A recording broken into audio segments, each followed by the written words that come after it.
आप सबका पुनः स्वागत। और साहित्यिक बतकही फेसबुक पेज जो बहुत सक्रिय है और लगातार अच्छे, गंभीर, सुचिंतित, सुविचारित व्याख्यान इस पेज के माध्यम से हम लोगों को सुनने को मिला है।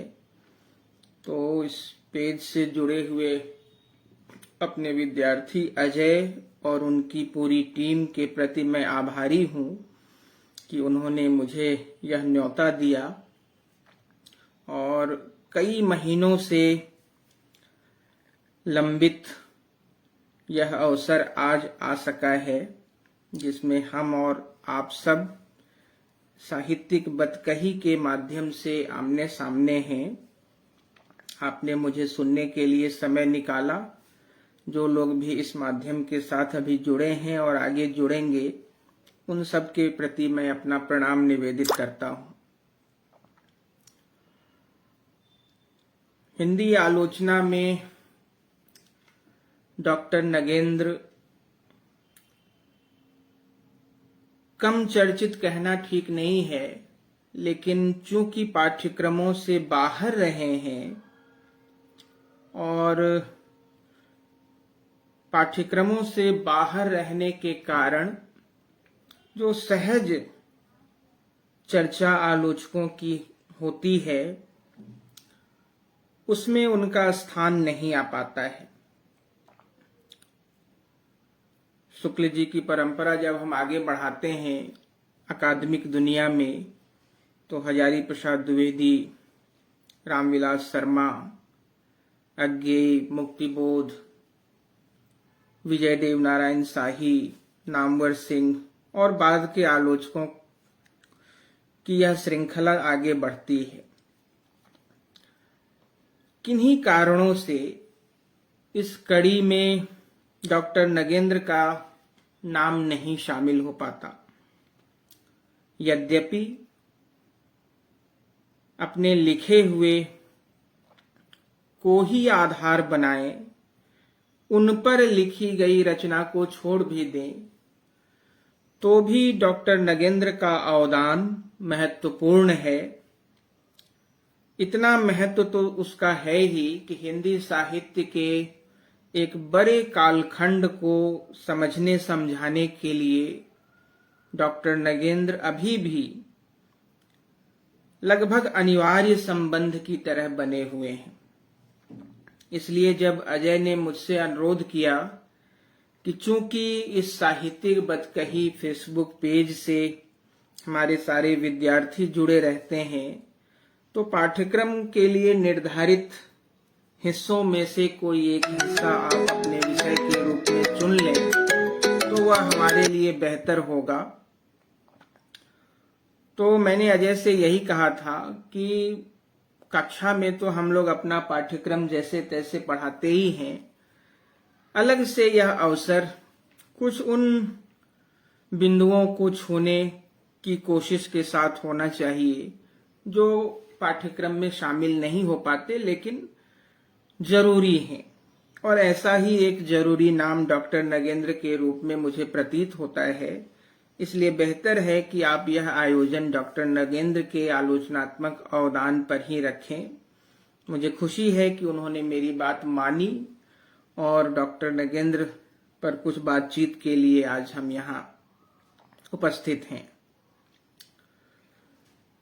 हुआ यह है कि हिंदी आलोचना में प्रायः कमोबेश डॉक्टर नगेंद्र का साहित्यिक अवदान अलक्षित रह जाता है, या यूं कहें कि उनके साहित्यिक अवदान को केवल रस विवेचन और रीति काव्य के मूल्यांकन तक ही सीमित करके देखा समझा जाता रहा है। डॉक्टर नगेंद्र की अभिरुचि का निर्णय करते समय प्रायः रीति काल का ही संदर्भ हमारे सामने रहता है और रीति काल का उनका व्यापक अध्ययन मनन तो है ही, लेकिन उस रीतिकालीन डॉक्टर नगेंद्र के अध्ययन, चिंतन, लेखन से बाहर भी बहुत कुछ ऐसा है जो मूल्यवान है, कई संदर्भों में अर्थवान भी है, लेकिन वह हमसे ओझल बना रहता है। डॉक्टर नगेंद्र की साहित्यिक समझ और अभिरुचि बहुत परिष्कृत, बहुत साफ, समझदार थी। उनकी पुस्तक है, प्रसिद्ध पुस्तक देव और उनकी कविता। उस पुस्तक के अंत में उन्होंने देव का स्थान निर्धारित किया है। महाकवि देव कहाँ ठहरेंगे हिंदी साहित्य के इतिहास में, इस प्रश्न पर विचार किया है। और देव का स्थान निर्धारित करते हुए जो लिखा है, उस लिखे हुए से उनकी इस साहित्यिक अभिरुचि, जो बहुत परिष्कृत थी, मैं फिर कह रहा हूं, उसका परिचय मिलता है। लिखा है उन्होंने देव और उनकी कविता पुस्तक के आखिर में कि देव के प्रतियोगी हिंदी के कुछ ही कवि हैं, और उन्होंने विद्यापति, केशव, बिहारी, मतीराम और पद्माकर का नाम लिया है, यह कहते हुए कि इन सभी कवियों को ध्यान में रखें तो भी काव्य के सभी तत्वों पर विचार करते हुए यह सरलता से कहा जा सकता है कि इनमें देव का स्थान अन्यतम है। उनका कहना है कि ये सभी कवि द्वितीय श्रेणी के कवि हैं। स्वभावतः देव भी इसी श्रेणी के अंतर्गत आते हैं। प्रश्न उठता है कि डॉक्टर नगेंद्र प्रथम श्रेणी किसे कह रहे हैं। कहा है उन्होंने कि प्रथम श्रेणी में मैं उन कवियों की गणना करता हूं जो जीवन को समग्र रूप में ग्रहण करते हैं, जिनकी कल्पना और अनुभूति की गति उसकी विराट से विराट ऊंचाइयों और गंभीर से गंभीर गहराइयों तक होती है। शास्त्रीय शब्दावली में जिनका मधुर के साथ ही विराट पर भी समान अधिकार होता है, ऐसे कवि, ऐसी रचना करने वाले कवि डॉक्टर नगेंद्र की दृष्टि में प्रथम श्रेणी के हैं। और उस प्रथम श्रेणी में उन्होंने रामचरितमानस, सूरसागर और कामायनी का नाम लिया है। रसिक प्रिया, बिहारी सतसई, सुख सागर तरंग और रसराज आदि रचनाएं उनकी दृष्टि में द्वितीय श्रेणी की रचनाएं हैं। मैं यह कह रहा था, उनके इस लेखन का संदर्भ देते हुए मेरा प्रयोजन यह है कि कितनी साफ और परिष्कृत दृष्टि से उन्होंने समूचे हिंदी साहित्य के इतिहास लेखन पर विचार किया, इतिहास में उपस्थित कवियों पर विचार किया है, और किन मानदंडों पर उनका क्रम निर्धारित किया जाए। उनके अपने मानदंड हैं, जिसमें वे कवि श्रेष्ठता क्रम में ऊपर हैं, जिनकी रचना में माधुर्य भी है और जीवन की विराटता का दर्शन भी है। डॉक्टर नगेंद्र ने जो रस सिद्धांत संबंधी विमर्श उनके साथ जुड़ ही जाता है, तो ऐसा नहीं कि बहुत स्वतंत्र रूप से उन्होंने रस सिद्धांत की चर्चा शुरू की हो। असल में उनकी दृष्टि में समूची भारतीय भाषाओं का साहित्य लेखन बना हुआ था कि कौन सी ऐसी युक्ति हो, कौन सी ऐसी विधि हो कि अलग अलग भाषाओं के साहित्य का इतिहास तो लिखा जा रहा है, लेकिन ऐसा इतिहास किस भांति लिखा जाए जिसमें सारे भारतीय भाषाओं में लिखे गए साहित्य को समेटा जा सके। इस क्रम में उन्होंने बहुत विचार किया और भारतीय भाषाओं के साहित्य में निहित मूलभूत एकता और साहित्य की एक सार्वभौमिक सैद्धांतिकी जो सभी भारतीय भाषाओं पर जिसका हम नियमन कर सकें, जिसको लागू कर सकें, उस सैद्धांतिकी के निर्माण के क्रम में भारतीय साहित्य के मूलाधार के निर्धारण के क्रम में डॉक्टर नगेंद्र रस सिद्धांत के विवेचन तक पहुंचे थे। और केवल उन्होंने रस सिद्धांत की चर्चा की हो ऐसा नहीं है, भारतीय काव्यशास्त्र की चली आती हुई परंपरा को आगे बढ़ाने की दृष्टि से भी उनका रस विवेचन बहुत महत्वपूर्ण माना गया।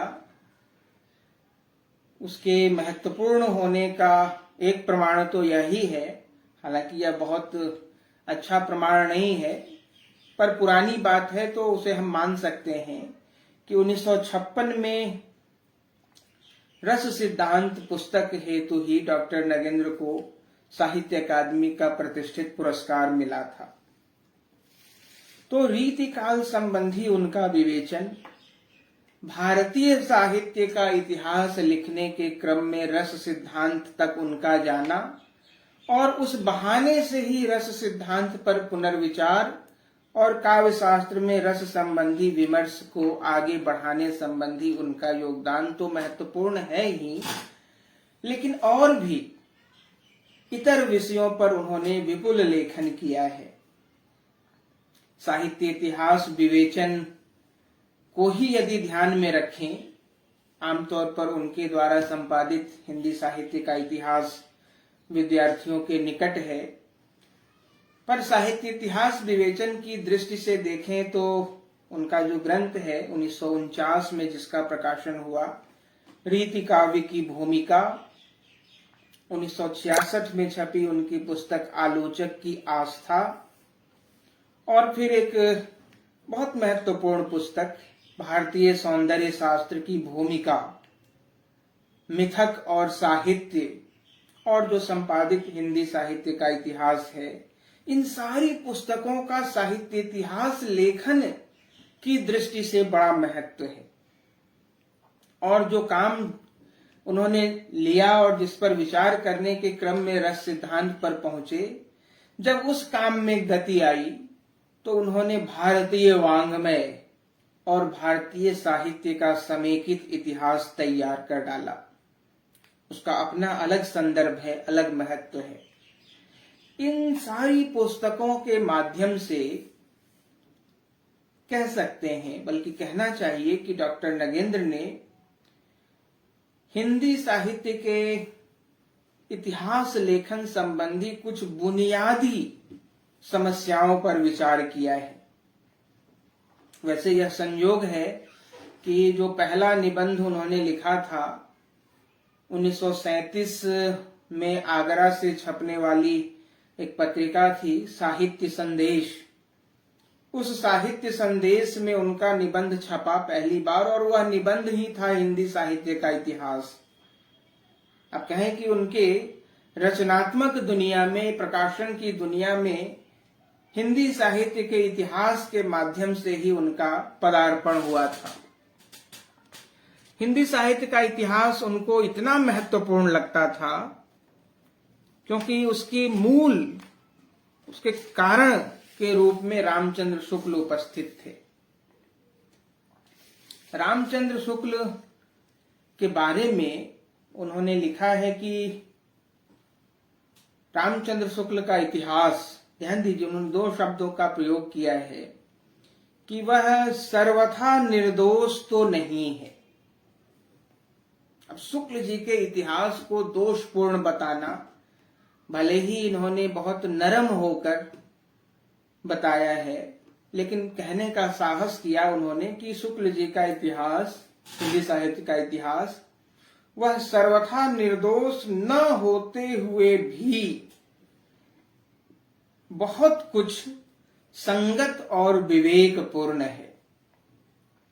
अब यदि आपको नगेंद्र के इतिहास दृष्टि को परखना हो, उनकी आलोचनात्मक कृतियों को जानना और समझना हो तो इस बिंदु को समझना होगा कि आखिर किन कारणों से डॉक्टर नगेंद्र रामचंद्र शुक्ल के इतिहास को सर्वथा निर्दोष नहीं पाकर भी उसे ही संगत और विवेकपूर्ण भी मानते हैं। मैंने यह संकेत किया था कि आचार्य शुक्ल से डॉक्टर नगेंद्र का संपर्क, उसकी एक अलग कहानी है। हुआ यह कि 1938 में पहली पुस्तक डॉक्टर नगेंद्र की छपी थी, सुमित्रा नंदन पंत शीर्षक से।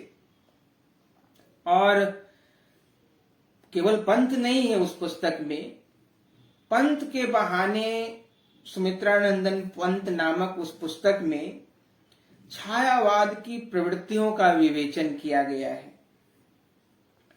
इस किताब की चर्चा रामचंद्र शुक्ल ने अपने हिंदी साहित्य का इतिहास के अगले जो संस्करण उसके बाद प्रकाशित हुआ उसमें की है।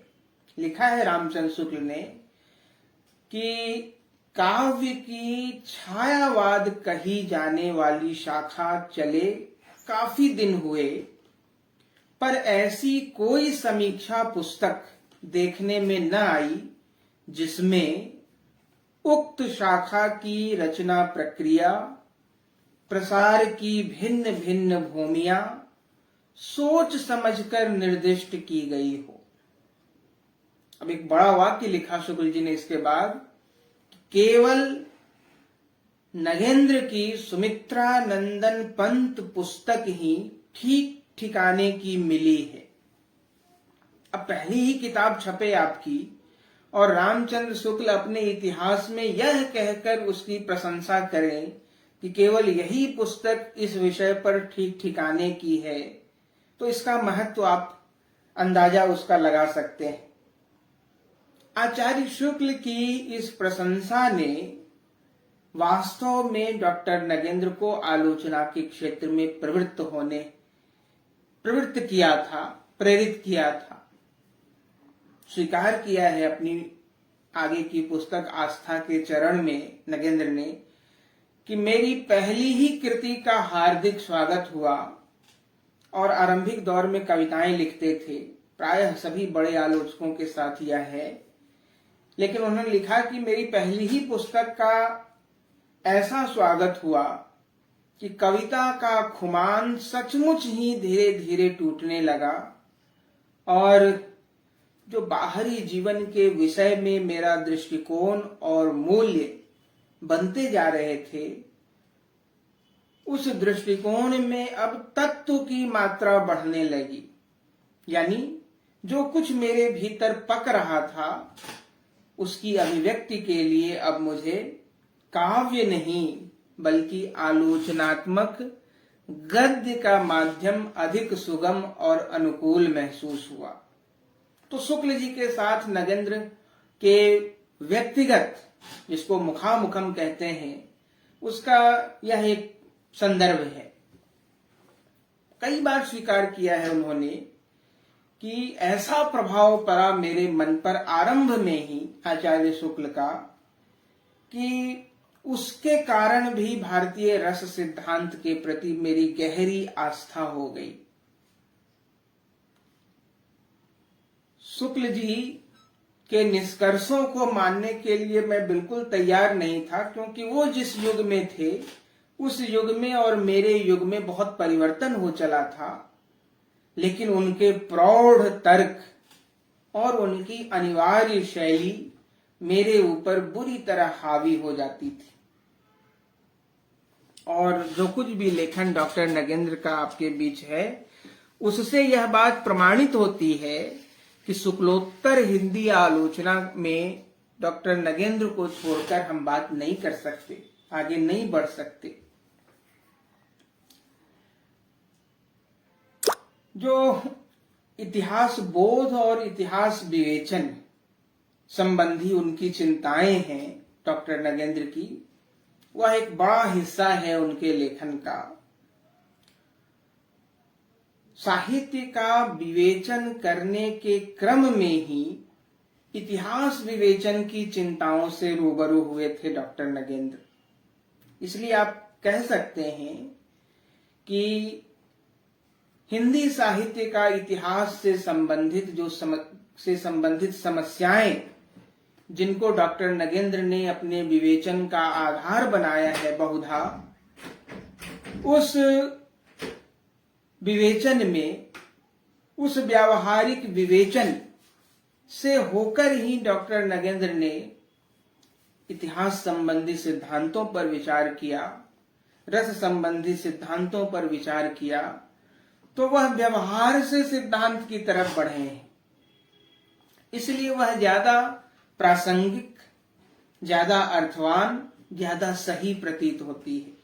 यह मैं केवल इसलिए नहीं कह रहा हूं कि आज मुझे डॉक्टर नगेंद्र पर ही बोलना है, बल्कि कभी भी समय मिलने पर उनके लेखन को आप ध्यान से पढ़ें, जो हो नहीं पा रहा है।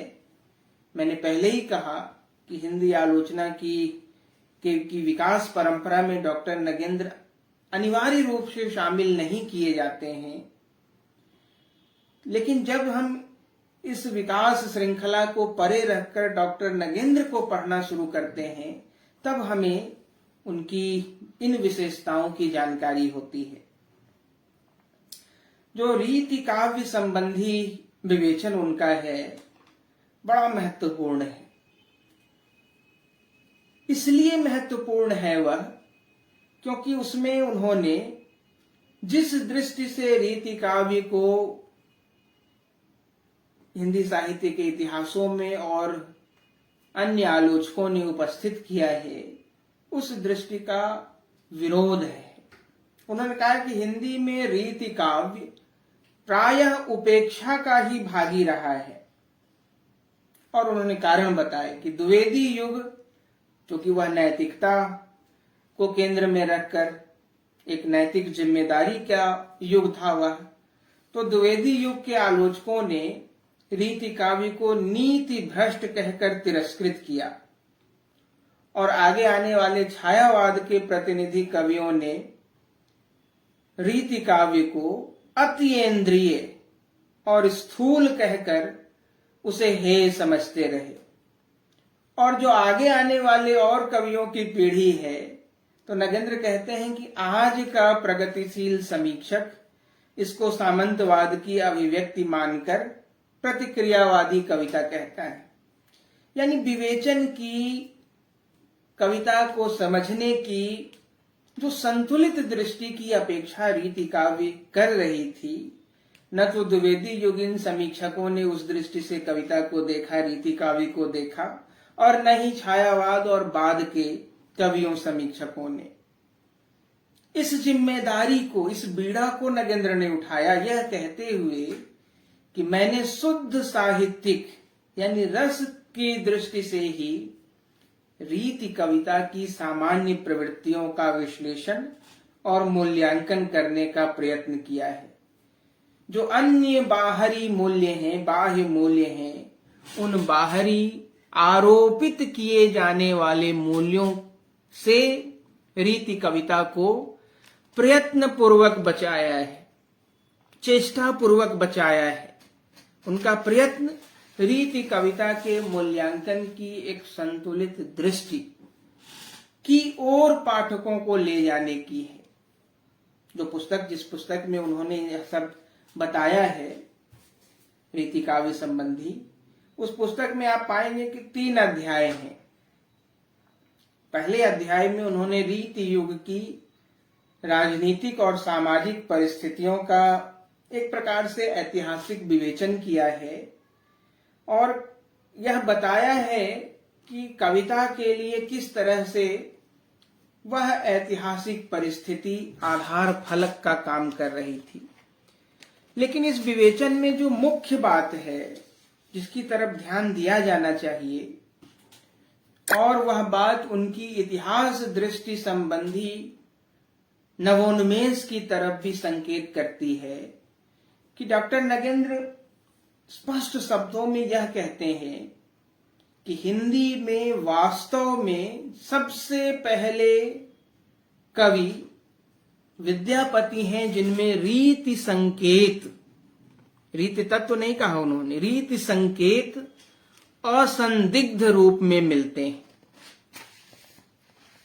कहा उन्होंने कि रीति काव्य की इंद्रिय श्रृंगारिकता का तो विद्यापति में अपार वैभव है, और केवल उनमें ही नहीं, पृथ्वीराज रासो, कृपाराम की हित तरंगिनी, सूरसागर, साहित्य लहरी, तुलसीदास की बरवै रामायण, रहीम की बरवै नायिका भेद, नंददास की रसमंजरी, केशवदास की रसिक प्रिया, और एक पूरी परंपरा की विवेचना उन्होंने की है, काव्य परंपरा की विवेचना की है, और जो निष्कर्ष निकाला उस निष्कर्ष पर ध्यान देने की जरूरत है।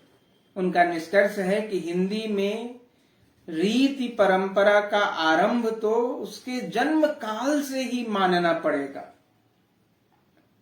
अब यदि इस बात को आप स्वीकार कर लेते हैं तो तमाम काल विभाजन संबंधी तर्क वह पुनर्विचार की अपेक्षा करता है।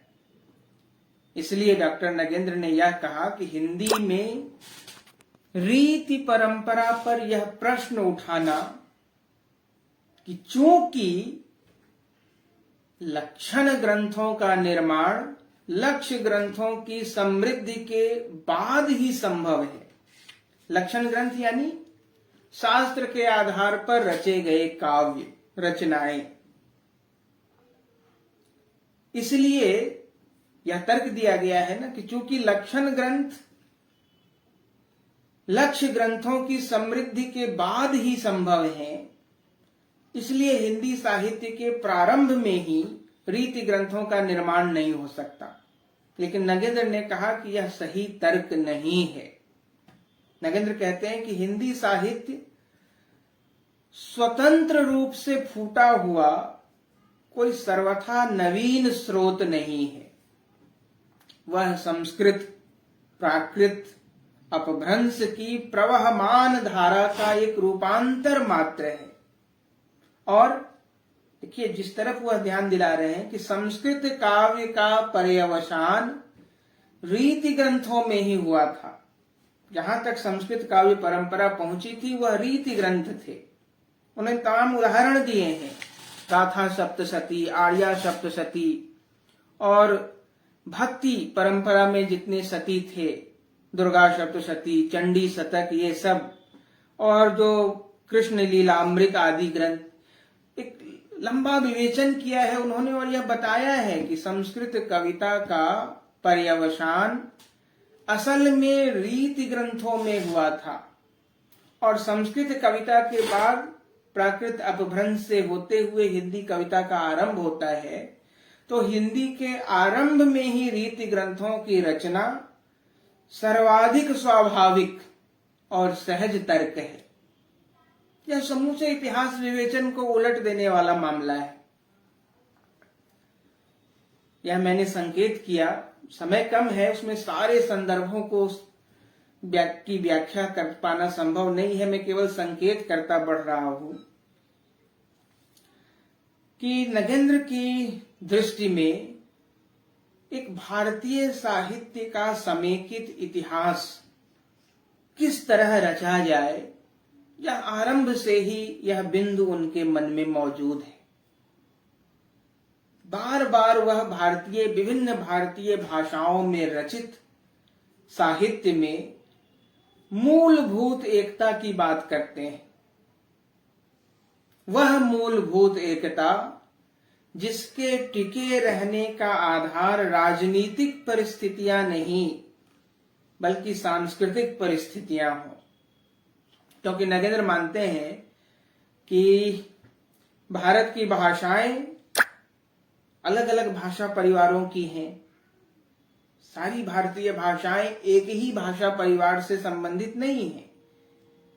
अलग अलग भाषा परिवारों की भाषाएं होने के बावजूद उन भाषाओं में लिखे गए साहित्य का साहित्यिक उपजीव्य स्रोत, मूल स्रोत, जीवन संचार, जीवन रस जहां से वह लेता है वह एक ही रहा है।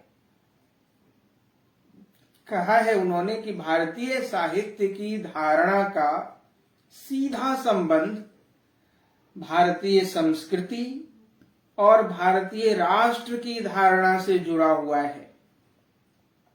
कैसे? कहा उन्होंने कि जिस प्रकार हजारों वर्षों, सहस्त्राब्दियों से धर्म, जाति, भाषा, ये सब अलग अलग, इनमें पर्याप्त विविधता होते हुए भी भारतीय संस्कृति में मूलभूत एकता रही है, उसी तरह से भारतीय राष्ट्र एक जीवंत सत्य रहा है और उसी तरह से भारतीय साहित्य की मूलभूत एकता को भी हम नकार नहीं सकते। उनकी पुस्तक है भारतीय साहित्य का समेकित इतिहास। उसके आरंभ में ही उन्होंने यह सब विवेचित किया है। तर्क बड़े स्पष्ट हैं उनके। आमतौर पर भारतीय साहित्य की संकल्पना एक अनिर्णीत सा प्रश्न बनकर रह जाता है, जिसकी ठीक ठीक परिभाषा देना संभव नहीं हो सका है। भारतीय साहित्य एक है जो विभिन्न भारतीय भाषाओं में लिखा जाता है, इतने से बात नहीं बनती। डॉक्टर नगेंद्र ने इस विषय पर विचार किया और उन्होंने कुछ तर्क रखे। पहला तर्क उन्होंने यह दिया कि देखिए, उर्दू को छोड़कर, उर्दू को यदि हटा दें तो लगभग सभी भारतीय भाषाओं का जन्म काल एक है। एक ही समय, एक ही परिस्थितियों के काल में सारी भारतीय भाषाओं, जिनको हम आधुनिक भारतीय भाषाएं कहते हैं, उनका जन्म हुआ है। लेकिन खाली जन्म काल ही पर्याप्त तर्क नहीं है।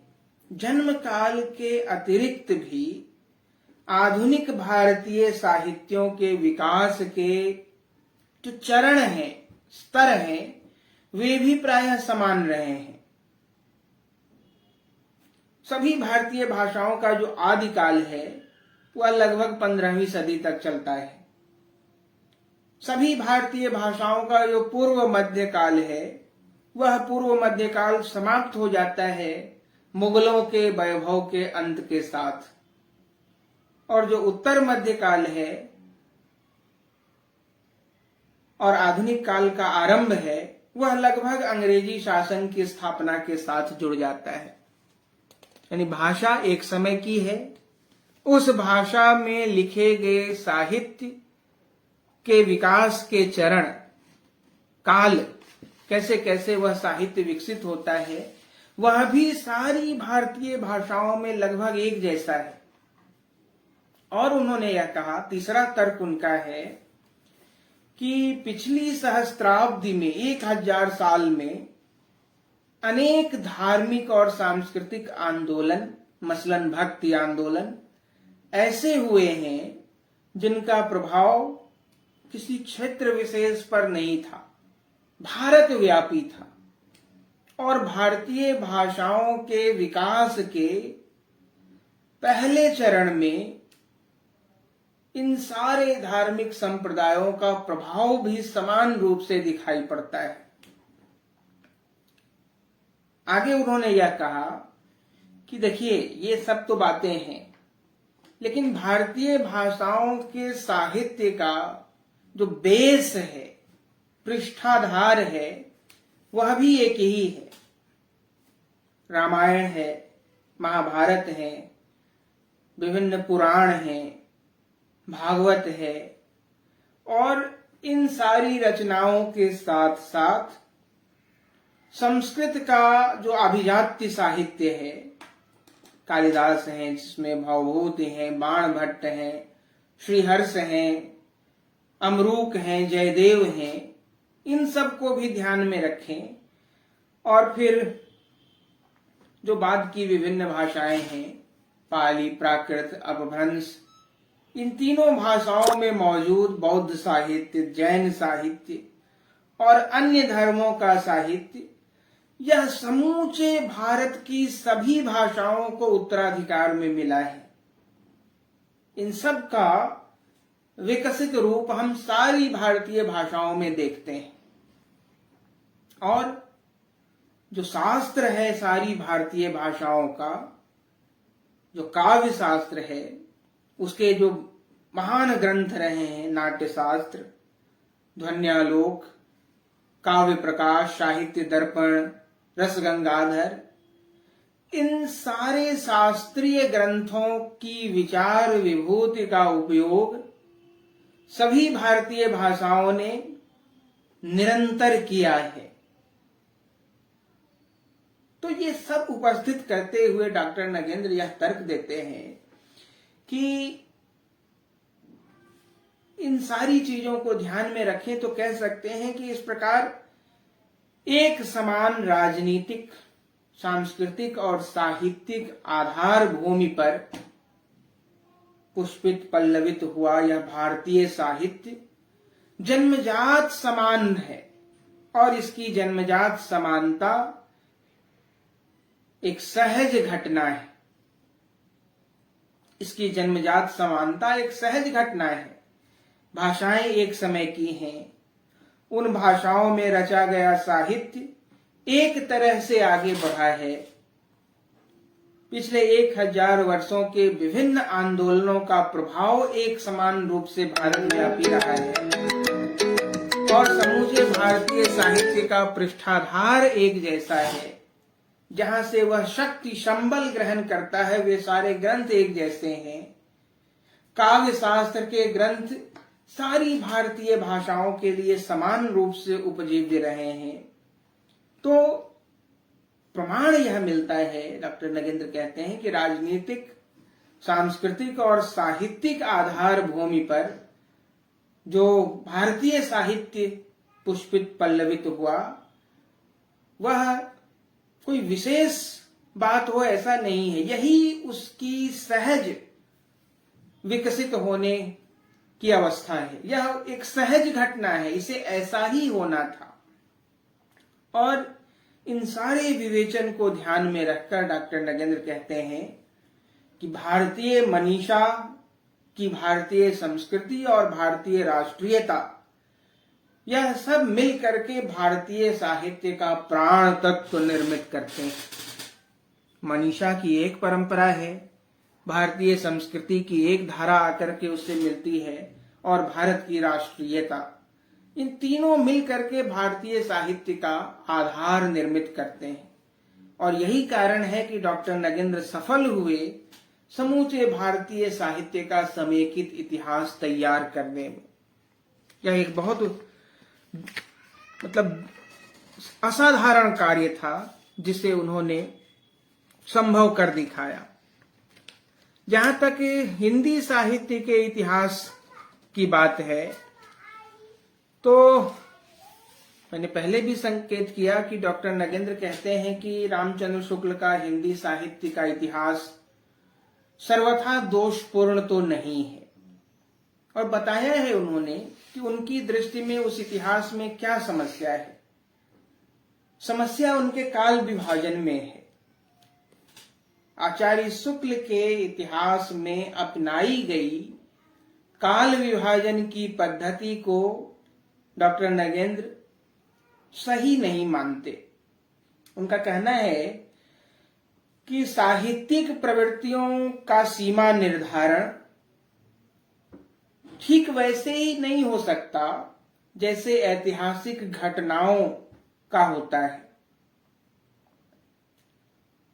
यह बताया उन्होंने कि देखिए, न तो किसी साहित्यिक प्रवृत्ति का हम आरंभ ही बता सकते हैं ठीक ठीक, और न ही उसकी समाप्ति का ही हम समय बता सकते हैं। इसलिए काल विभाजन संबंधी दृष्टि जो रामचंद्र शुक्ल की है, डॉक्टर नगेंद्र को बहुत उदार नहीं लगती।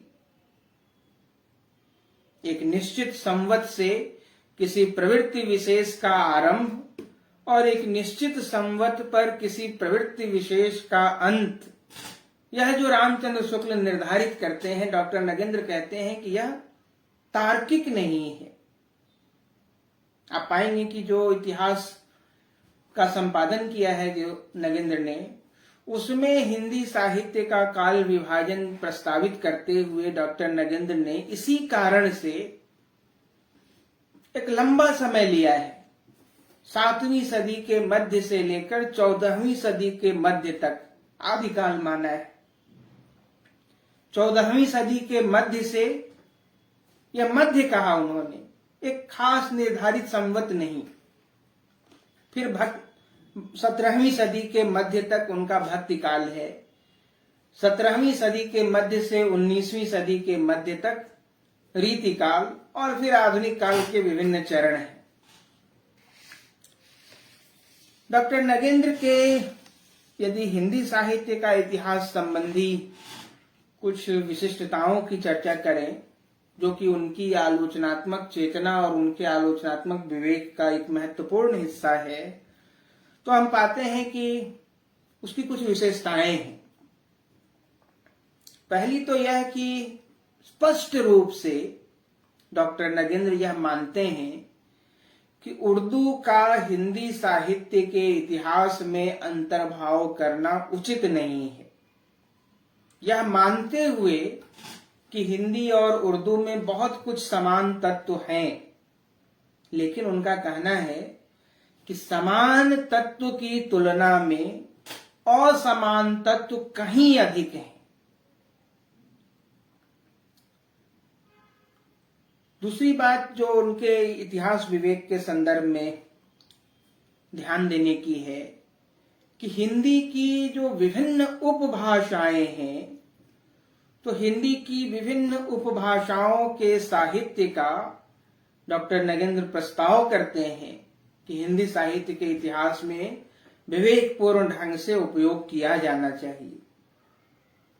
ऐसी सभी रचनाओं को जिनके अधिकांश भाषिक रूप हिंदी की उपभाषाओं के भाषिक रूपों के समान हैं, उन्हें हम हिंदी के ही अंतर्गत मानकर चलें।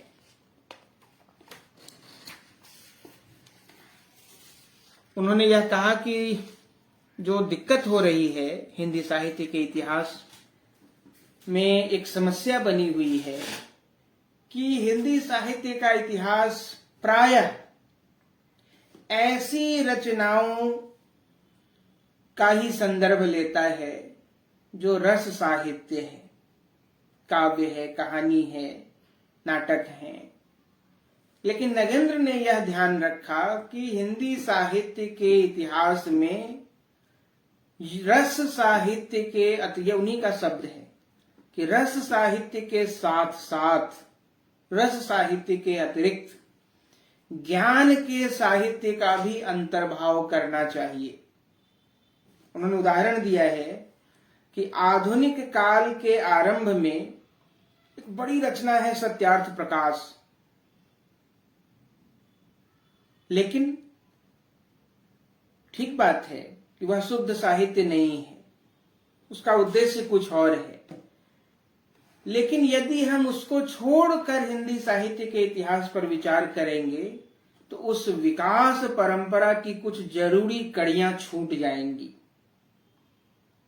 यह ध्यान रखते हुए कि वह रचना भले ही शुद्ध साहित्य नहीं हो, लेकिन चूंकि इतने पाठक उसके साथ जुड़े हुए हैं, तो जो ज्ञान का साहित्य है, स्वयं नगेंद्र का उदाहरण है सत्यार्थ प्रकाश का, उसको छोड़ यदि देंगे, जो कि छोड़ा है लोगों ने, हिंदी साहित्य के इतिहासों में यह प्रसंग नहीं है, केवल एक उदाहरण नहीं, वह समूचा प्रकरण ही नहीं है, तो ज्ञान के साहित्य के अभाव में रस साहित्य के विकास की भी कुछ जरूरी कड़ियां हमसे छूट जाएंगी, क्योंकि यह सब अंतर संबंधित है। दूसरा, उन्होंने एक बहुत जो महत्वपूर्ण स्थापना की है, जिस पर आगे चलकर इतिहास दर्शन से संबंधित विद्वानों ने विचार भी किया है, कि साहित्य के इतिहास में जब हम किसी प्रामाणिक लेखक के मतों का उल्लेख करते हैं तो वहां थोड़ी सावधानी की जरूरत है। प्रामाणिक लेखकों के मतों का संक्षेप में उल्लेख करते हुए जो निष्कर्ष बहुमान्य रहे हैं, जो समय सिद्ध रहे हैं, उन्हीं निष्कर्षों का इतिहास में ग्रहण करना विवेक सम्मत है। कहना क्या चाहते हैं डॉक्टर नगेंद्र? कहना यह चाहते हैं कि देखिए, दो स्थितियां हैं। एक तो प्रमाण सिद्ध स्थापनाएं, कि आप किसी रचना के बारे में प्रमाण देकर कहें कि यह ऐसी रचना है, लेकिन आपकी प्रमाण सिद्ध स्थापना को भी समय सिद्ध होने में देर लगती है। आपने प्रमाणित किया, किसी रचना के संदर्भ में कोई मंतव्य दिया, लेकिन उस मंतव्य को स्वीकृति मिलने में, समय सिद्ध होने में भी देर लगती है। इसलिए डॉक्टर नगेंद्र ने सचेत किया कि नवीनतम के प्रति अति आग्रह इतिहास का गुण नहीं है। यदि 2022 में कोई हिंदी साहित्य का इतिहास लिखने बैठे और उसकी चेष्टा हो कि 2022 तक की रचनाएं मैं शामिल कर लूं, तो डॉक्टर नगेंद्र की दृष्टि में यह समीचीन नहीं है। यह इतिहास विवेक से जब तक सिद्ध न हो जाए, जब तक समय न लगे उस विवेक को स्थिर होने में, तब तक उसे इतिहास का अंग बनाना ठीक नहीं है। इसलिए इतिहास लेखकों के लिए नवीन की तुलना में, नवीन की अपेक्षा प्रामाणिक एवं समय सिद्ध सिद्धांतों का महत्व अधिक है। मैंने पहले भी कहा कि शुक्ल जी के काल विभाजन और युग निर्धारण से बहुत सहमत नहीं है। तो डॉक्टर नगेंद्र का यह कहना है कि जब हम युगों का सीमांकन करते हैं, सीमा निर्धारण करते हैं, तो वहां मूल प्रवृत्तियों के आरंभ और अवसान के अनुसार वह सीमांकन होना चाहिए। जहां साहित्य के मूल स्वर और उसकी मूल चेतना में परिवर्तन लक्षित होता हो, दिखाई पड़ता हो कि यह परिवर्तन हो रहा है, और नए स्वर और नई चेतना का उदय होता हो, वह उसकी उत्तर सीमा माननी चाहिए। यह बहुत लंबा प्रसंग है, मैं छोड़ रहा हूं, केवल संकेत कर रहा था कि डॉक्टर नगेंद्र के यहाँ जो उनकी 3-4 बड़ी उपलब्धियां हैं भारतीय साहित्य के इतिहास, समेकित इतिहास लेखन के प्रसंग में उन्होंने शुरू किया था। समेकित इतिहास लेखन की चिंताओं के द्वारा ही वह रस सिद्धांत की तरफ बढ़े थे, और रस सिद्धांत की तरफ जाकर समूची रस विमर्श की परंपरा में एक नया आयाम जोड़ा उन्होंने। रस सिद्धांत की जो शास्त्रीय परंपरा मिलती है उसको आगे बढ़ाया। रीति काव्य संबंधी हिंदी की जो विवेचना थी, हिंदी आलोचकों की जो दृष्टि थी, उस दृष्टि की सीमाएं बताते हुए वहां संतुलन स्थापित करने की चेष्टा की, और समूचे भारतीय साहित्य का इतिहास लिखने के क्रम में ही इतिहास लेखन की समस्याओं, इतिहास लेखन की चिंताओं को भी समझा, और उसके बाद हिंदी साहित्य के इतिहास लेखन पर विचार किया। यह सब बड़े व्यापक विमर्श की अपेक्षाएं रखते हैं। डॉक्टर नगेंद्र, मैं फिर से प्रस्तावित कर रहा हूं कि शुक्लोत्तर हिंदी आलोचना में एक जरूरी उपस्थिति है। डॉक्टर नगेंद्र की आवश्यकता हमें है,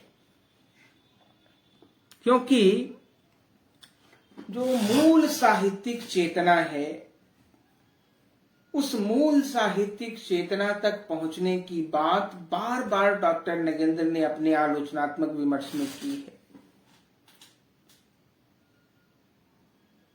यह कह सकते हैं, मुझे ध्यान नहीं है कि कितना समय हो गया, लेकिन मैं अब रुक रहा हूं, यह कहते हुए कि डॉक्टर नगेंद्र ने अपनी आलोचना यात्रा का आरंभ किया समकालीन लेखन, यानी पंत जी जो उनके समकालीन थे लगभग, उनके सुमित्रानंदन पंत पर लेखन करके समकालीन सर्जना को के विवेचन और परीक्षण से उन्होंने अपनी आलोचनात्मक यात्रा शुरू की थी, लेकिन वह यात्रा जैसे जैसे आगे बढ़ती है वैसे वैसे समकालीन रचनाशीलता के साथ साथ शास्त्रीय परंपरा का परीक्षण, शास्त्रीय परंपरा का पुनः परीक्षण और विवेचन भी उनमें जुड़ते चले गए हैं। यही कारण है कि डॉक्टर नगेंद्र ने अपने समकालीन साहित्यिक चेतना को तो देखा, समझा, परखा है ही साथ उस समकालीन साहित्यिक परिवेश, उस समकालीन साहित्यिक चेतना के पहले के साहित्य, उसके पहले के साहित्यिक चिंतन के संदर्भ में रखकर उन बुनियादी तत्वों की खोज की है, उन बुनियादी तत्वों की खोज में अपने को प्रवृत्त किया है जो एक युग के साहित्य को दूसरे युग के साहित्य से, हिंदी आलोचना प्रवृत्तियां और आधार भूमि, यह पुस्तक है हमारे समय के वरिष्ठ कवि आलोचक रामदरस मिश्र की। उसमें उन्होंने यह बात बताई है कि डॉक्टर नगेंद्र के यहाँ आप एक युग के साहित्य को किस भांति हम दूसरे युग के साहित्य से और एक देश के साहित्य को किन किन अर्थों में दूसरे देश के साहित्य से जोड़ सकते हैं, इसकी स्पष्ट, इसकी सटीक समझ है, इसकी सुचिंतित आधार भूमि है। इसलिए मैं खास करके मेरी इस बात को सुन रहे अपने विद्यार्थियों से अनुरोध करूंगा कि थोड़ा समय निकालकर डॉक्टर नगेंद्र के लिखे पढ़े को भी देखने की जरूरत है। उनके योगदानों की मौलिकता, उनके चिंतन का नवोन्मेष साहित्य संबंधी बहुत सी समस्याओं को सुलझाने में, उन समस्याओं को समझने में हमारी मदद करता है। आज मैं यहीं अपने को रोकता हूं। मेरे साथ इस व्याख्यान में जुड़े आप सब के प्रति मैं आभारी हूं। आप सबको मेरा नमस्कार, धन्यवाद।